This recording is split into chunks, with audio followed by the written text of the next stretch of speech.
founder, CEO, and otherwise known as the Flavor Temptress of Clementine's Ice Cream.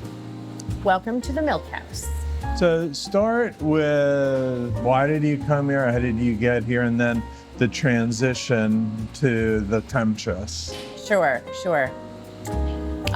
Well, I worked in corporate America for over 20 plus years, and I was working for DuPont at the time, and they convinced me there was this great opportunity here in St. Louis in 2008, and so I came here to run a brand marketing group for them. So at what point did you get this idea that you wanted to start an ice cream company? I think when you grow up in corporate America, you get this idea of where you want to get to in life. And sometimes you get there and you realize that it's not all that it's cracked up to be. And I think that's really what happened to me. I had a global business. I was on the road all the time. In 2012, I traveled 262 days that year. And I was totally exhausted. And I wondered why I didn't have a family and I didn't have kids and I never saw my friends. And I lived in this big house and I was living the dream, yet I was the most unhappy person that I knew. And I really needed to take my life back and I needed to own it and I needed to make a change. And really, living in St. Louis since 2008, I noticed there was a huge market opportunity for super premium ice cream. And I just so happened to love making ice cream. And I've made ice cream since I was a kid. And when I looked around and I said, St. Louis needs this, I'm looking to do something different. And a weekend away with my girlfriends at Lake of the Ozarks was the weekend that I needed to really push me over the edge. And so that weekend we wrote my business plan and put together my financials. And 2 weeks later I resigned and the rest was history. So when you say that you realized there was an opportunity for super premium ice cream, explain that a little bit more, because there's lots available in grocery stores. There are some available in retail locations. What did that mean you saw that opportunity? Because you really created that opportunity. I did. Well, I've been making ice cream since I was a kid, and it was always my hobby and my passion, and I love super premium ice cream. The big consumer packaged goods companies really had deteriorated ice cream as we knew it over the years. So grocery store ice cream wasn't good to me. And there wasn't a lot of good options out for people who really loved a super premium, high quality ice cream, the ice cream that we were raised on and the ice cream that our parents and grandparents had. And so living in St. Louis, which was very much a custard town, I just looked around and there was no really great ice cream places anywhere in St. Louis. And I used to complain all the time that my neighborhood in Lafayette Square didn't have an ice cream store. I was always complaining there wasn't good ice cream in St. Louis. And I made the best ice cream. So it was really like kind of an epiphany that came to me that said, I need to go do this. I need to love my neighborhood, love my city. And I really just needed to go do something that I loved every day to give me purpose and to kind of take my life back, because in corporate America, when you get to those higher levels, you don't own your life anymore and you have a very short leash and they pay you a lot of money for that. And I was just miserable. I just didn't want that anymore. So I had to make a change. Didn't anyone tell you that being an entrepreneur, you don't have a life anymore either? No one told me that. Of course not. But at least I knew whatever I was gonna do, it was gonna be mine and I was owning it. And I had so much success in my corporate life and I was making a lot of people very, very rich. I thought, well, why shouldn't I be doing this for myself and doing something that I love at the same time? And it really is true what they say. If you love what you do every day, you never work another day in your life. And that has totally been my journey at Clementine's. Up until really this time, when you started, I had never had anything that had liquor in it or anything like that. So how did you come up with that? Well, there really had been no innovation in ice cream, like I said, since Dippin' Dots. And so it was ripe for innovation. And it was one of my first wholesale customers here in St. Louis that asked me, it was Kevin Brennan from Brennan's, and he came to me one day really early on, way before I ever had a parlor, when I was just making ice cream wholesale. And he asked me, he said, hey, can you put some liquor in ice cream because I want to have this differentiated product? And I said, well, not really, because alcohol doesn't freeze and that'd be really difficult. And he said, well, can you just try it? And I said, well, if anybody could try it, it was me, because I had access to technologies people didn't have coming out of the food industry. And I said, what would have to be true in order to do this? And so a bunch of great minds came together. One weekend here in St. Louis, I flew a bunch of people in, and we worked out a lot of different hypotheses of how we could do boozy ice cream. And we tried a few different things, and some things started to work, and we said, wow, this is amazing. We definitely have to patent this. And so I went to the attorneys, and they said, no, don't patent it, because then the world knows how you did it. What you want to do is create a trade secret process around it and keep it super secret. And so then that's what we did. And so we created the boozy ice cream that way. I remember only two liquor flavored ice creams in the past. One was daiquiri ice at Baskin and Robbins, and the other was rum raisin from Haagen-Dazs or something. But those don't have alcohol in them, they just mimic the flavor. Right? Sure. And ours is actually the real stuff. If you're eating our Manhattan flavor or our maple bourbon with salted candied pecans, you're getting real bourbon and you're getting the real ingredients to make a Manhattan. Or if it's a margarita ice cream, then you're getting the real ingredients from a margarita. It takes a lot of skill in order to formulate boozy ice creams, because you have to formulate them just right. And you have to understand we have a trade secret process and how we do that, and it's secret. And who is the consumer of this? Is this a younger audience who does these boozy brunches? Or is it anyone who just kind of reads it on the board and says, oh, that sounds good? So we have a lot of, foodies, a lot of hipsters, right? Definitely the brunch crowd loves the boozy ice creams, but actually men are our biggest consumers of the boozy ice cream. In fact, we get thank you letters occasionally from moms who will say, thank you so much for having boozy ice cream, because my husband takes our kids every Sunday and he gets to spend time with them, and he gets ice cream he loves, which are the boozy ones, and they get the nice ones for everybody else, and I get a free day. So it's kind of fun. How much of that ice cream would you have to eat to get a buzz? You would get far sicker on the lactose before you'd get a good buzz on. I mean, there is alcohol in it, but you'd have to consume an awful lot of ice cream, and like I said, you'd be far sicker on the lactose before you'd ever feel a buzz. What are your most popular flavors? Maple bourbon with salted candied pecans by far is our most popular boozy flavor, followed by the pink champagne sorbet, because who doesn't love pink champagne in a sorbet, for sure.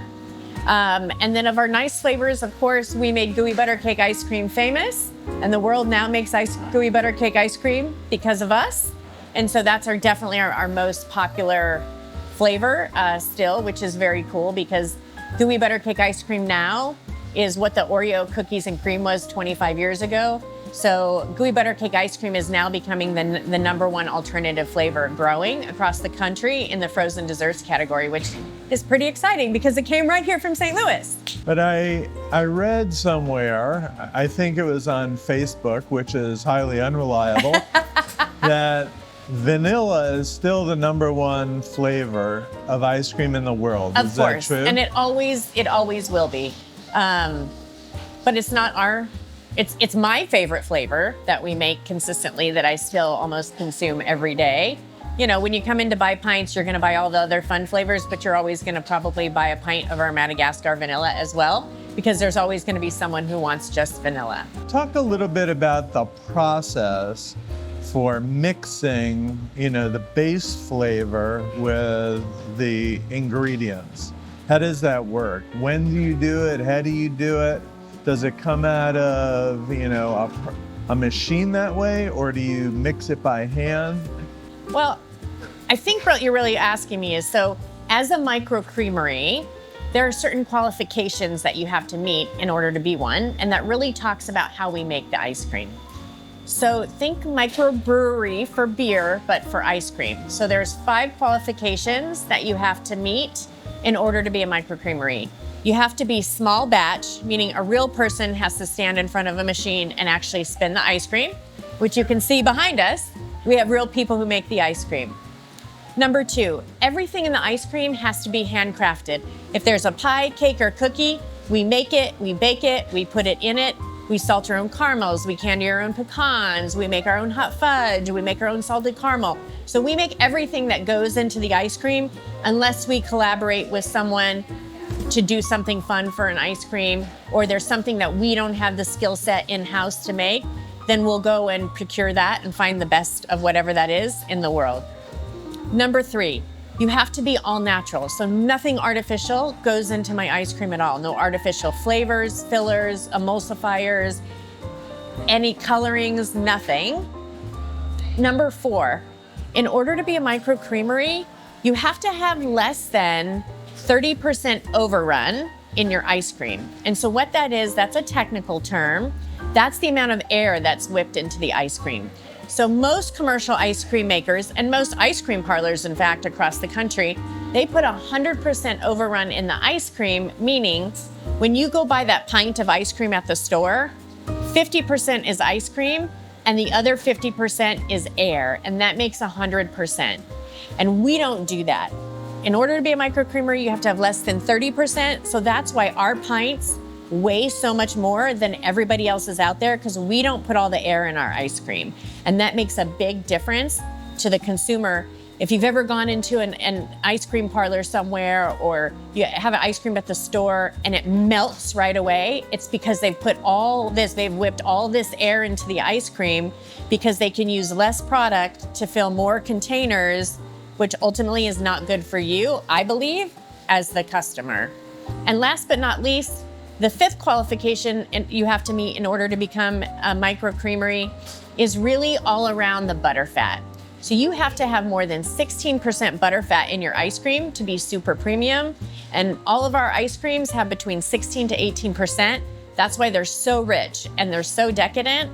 And that's why when you look at all those other ice creams out there, you take a bite and the flavor goes away instantly because it's real low butter fat. So most ice creams in the grocery store or at most other ice cream places are in that 8 to 10% butter fat, and we're 16 to 18%. So that's like the huge difference. And you can't even consider yourself a premium ice cream until you're over 16% butter fat. And so why did you focus on ice cream versus gelato or some other frozen treat? I've been making ice cream my whole life since I was a kid, and it was super important to me to get back to my roots and to make a really great ice cream that I grew up with, that there was a huge lack of in the market. I was tired of having not great ice cream everywhere that I went. And if I was gonna open and start Clementine's and I was gonna create this micro creamery, I was gonna make the best ice cream out there. Talk about the business model. You have retail. Do you also have wholesale? And is there any other thing that you're gonna do? Well, I think it's important to go back to when I first started Clementine's. I actually had a very romantic notion of starting a little ice cream parlor in Lafayette Square, ultimately meeting someone, having a family, raising them in the ice cream parlor. And into my true fashion, I built brands, I did marketing, I did strategy. And there was just such an opportunity in the market.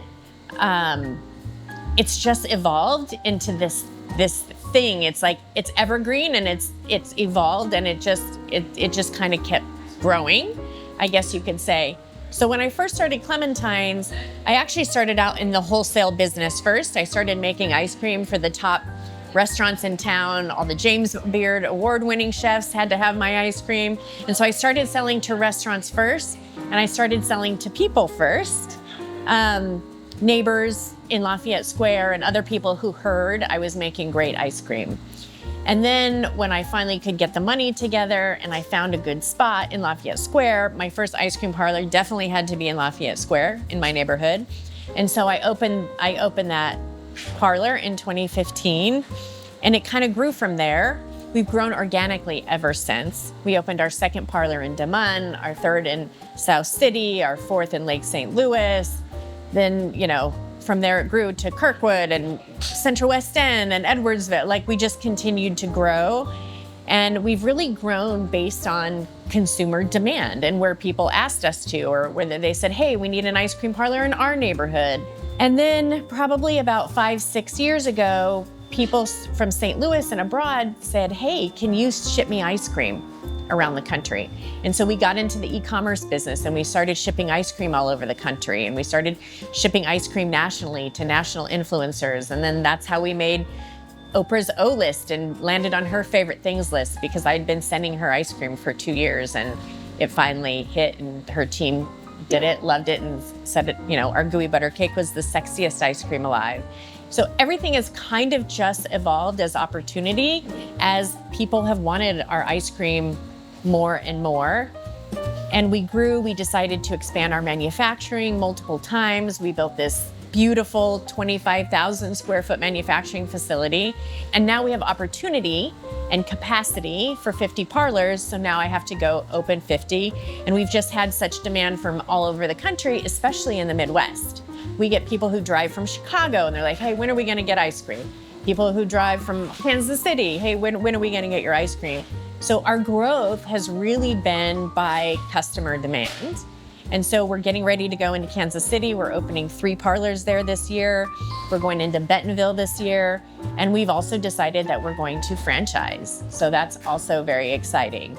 So actually from day one, we have been doing catering. We have been focused on very special high-end weddings, corporate events, for people who want that Clementine's experience in their home or in their office or for their employee holiday parties.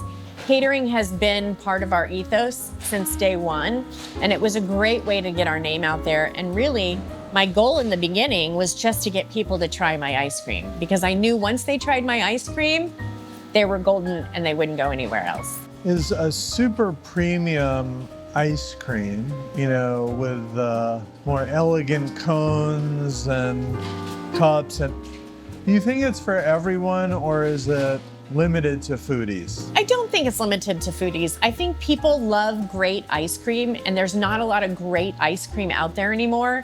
So yes, so in a sense, our ice cream is for everyone. It depends upon the experience, right? If you're holding a wedding and you want it to be memorable and you want it to be unique and special, then you're gonna have Clementines there. Yeah, if you want the best for your employees, then you're gonna wanna have Clementines at your holiday party. If you have those VIP clients that you want to say thank you and send them something that they're going to actually remember and look forward to every year, you're going to ship them Clementine's ice cream. We're really the most memorable gift that you could give someone. And no one ever remembers the person who brings a bottle of wine to a dinner party, but everyone remembers the person who brings Clementine's ice creams. I read about your philosophy of the power of no. What is that? How did that happen and come about, and how has it changed your business? Well, I think as an entrepreneur and women-owned business who've really been super scrappy and who have built this business like one cone at a time, so many people told me no along the way. No, you couldn't do this. No, you can't have this. No, we're not going to loan you this money. No, we're not going to do this. And I remember talking to one of my mentors, Zoe Robinson, probably almost 10 years ago. And I told her, and I was just having a conversation, and I'm like, all I hear is no everywhere. And she gave me the best piece of advice. She said, no is a gift, because for every no you get, you're gonna go find a way to get a yes. And I really took that to heart, and I was like, you're absolutely right. So I've always, ever since then, and thank you, Zoe, I really have always bought into that philosophy that no is a gift, and I've always found a way to do what I needed to do to grow this business, to invest in my team, and do what people thought that I couldn't do it better, and do it profitably. Yeah, so what does this year look like? What's going on? How does it evolve? What do you think? This year is a crazy year. It's a year of transition. It's a year of growth. We're expanding into 2 and 3 markets this year, so that's very exciting. We're going into Kansas City. We're going into Bentonville. We are really taking that next step in growth this year, and it's just, everyone's super excited for it.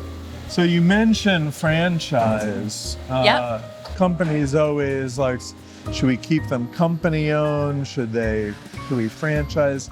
How do you come up with the answer to that? Well, we're gonna do both. right? We're still gonna get to 40 parlors in the next 5 years that will all be company owned. So that's still the goal. Well, I think it was a great way for us to expand our footprint, right? Using other people's money, but being able to control the product, control the organoleptic experience in parlor, and really get our ice cream out to more people in more markets who want it than what we can do.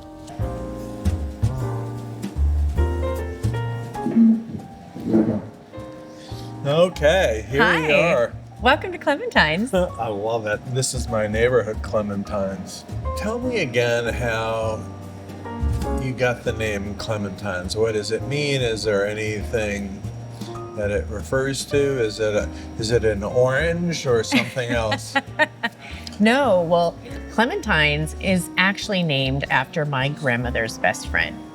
Clementine was a grandma like no other grandmas at that time. I don't know about your grandma, but my Nona was like a grandma with a permed head and, you know, wore house dresses and pantsuits and styrofoam, like just like a grandma.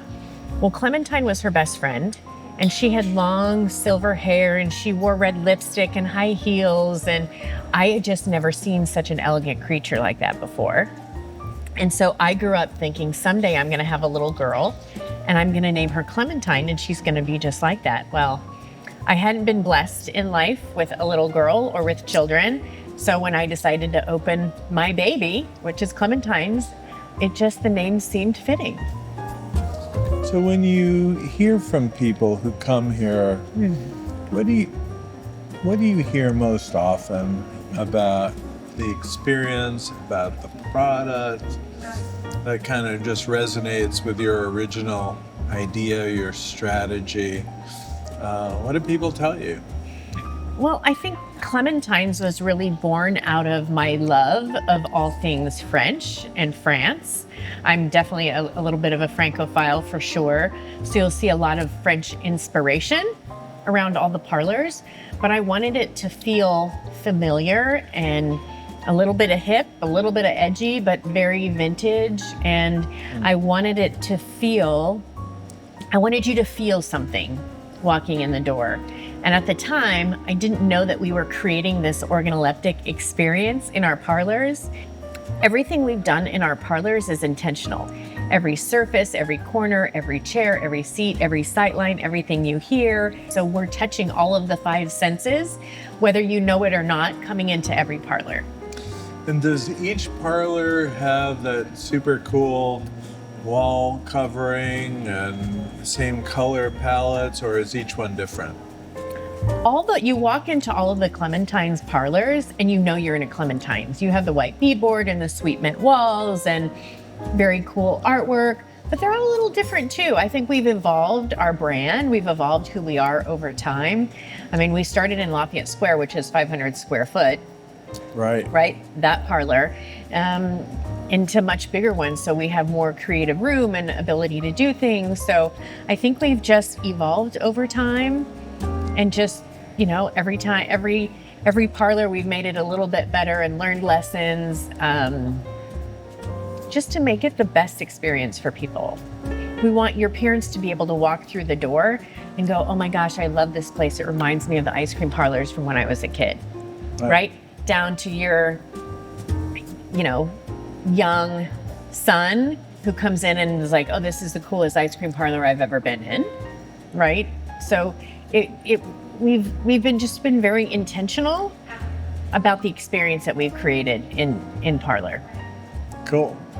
I'm Tamara. I'm the CEO, founder, and otherwise known as the Flavor Temptress for Clementine's Ice Cream. And my weekends and my weeks would not be what they were if it was not for Sophisticated Living magazine. Thank you, Craig. Cheers. Cheers.